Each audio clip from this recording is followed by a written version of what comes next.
طبعا دي طقوسي الخاصه للفطير.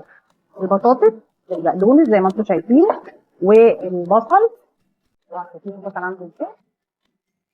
ده بصل الفسيخ والسردين والملوحه والحاجات دي دايما اعمله، ودايما اعمله اكله مع اي حاجه، يعني انا دايما موجود عندي في الثلاجه. طبعا ما لقيتش بصل اخضر لان اقبال عليه زايد، او هو مش الموسم بتاعه، فعملت البصل ده. البصل رخص اليومين دول. سلام شطوراتي الحلوين.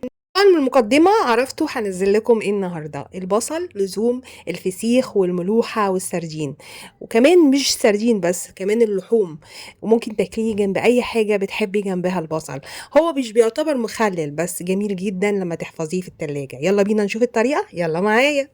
طبعا بصلاية متوسطة وممكن اكتر لو تحبي، بس متعمليش كتير عشان ممكن يبوظ في التلاجة لانه مش مخلل، يعني هو مجرد بس ان انتي تحفظيه، هو الخل هيحفظه معاكي اسبوع في التلاجة.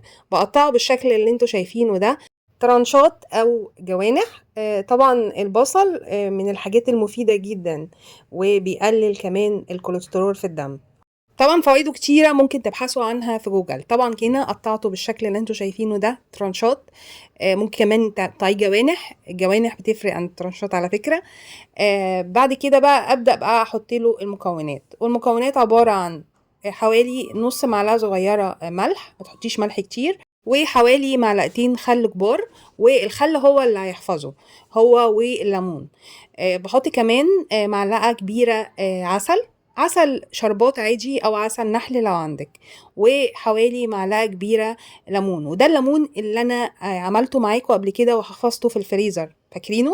هحط لكم الرابط في التعليقات، او تخشوا على صفحتي على الفيس او اليوتيوب باسم مطبخ جدتي الشطوره، هتلاقوا الطريقه. طبعا بقلبه كويس عشان المكونات تختلط ببعضها، وكمان ممكن تحطي شطه لو تحبي، وده اختياري. بقلب المكونات زي ما انتم شايفين، وكمان بعد كده ببدأ احط لها ميه، والميه هنا تكون دافيه او فتره. بتغليها وتسيبيها لغايه ما تدفى شويه، وبعد كده تحطيها على البصل، وده بيكون شكله. بحطه بقى في علبه، في برطمان، واقفلها كويس واحطها في التلاجة.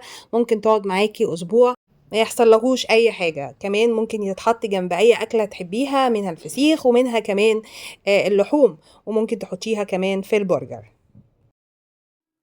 يسمك كده طبعا زي الكريمه. شايفين؟ احط كده، اخد بصل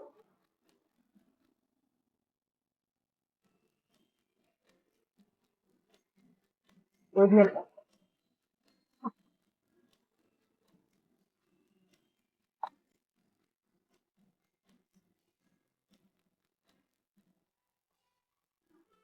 هنا فأدخل الصلصة. جربوه وقولوا لي في التعليقات رأيكم لما تعملوه وتاكلوه. وكمان يا ريت بقى لو عجبكم الفيديو لايك والمشاركة مع أصحابكم عشان يستفيدوا. وكانت معاكم مها الجناوي.